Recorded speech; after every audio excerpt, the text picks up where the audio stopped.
ছাড়া আল্লাহর সামনে দাঁড়িয়ে সুপারিশ করে। কার সাহস এত সুপারিশ করে? মনে করছেন বাবার দরবারে গেছেন, বাবা আপনার সুপারিশ করে জান্নাতে নিবে নাকি? আরে বাবার খবর কি হবে ওটাই তো বাবা জানে না। কথা বলেন। আপনি যে পীরের দরবারে যে সিজদায় পড়ে রইলেন, ওই পীরের অবস্থা কি হবে ওটার কোনো গ্যারান্টি আছে? এই সহজ হিসাবটা বুঝে না। আপনি যেই দরবারে যে মাথা ঘষেন, যেই দরবারে যে সেজদা দেন, যেই দরবারে যে মানত করেন, যেই পীরের পায়ের মধ্যে পড়ে থাকেন, ওই পীরের অবস্থা কি সেটাই তো সে জানে না, ঠিক কিনা?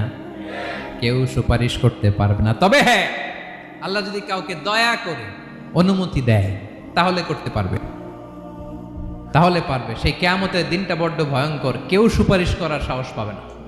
আরে আমার অবস্থা কি আমি জানি না, আমি আবার কারোর জন্য সুপারিশ করবো?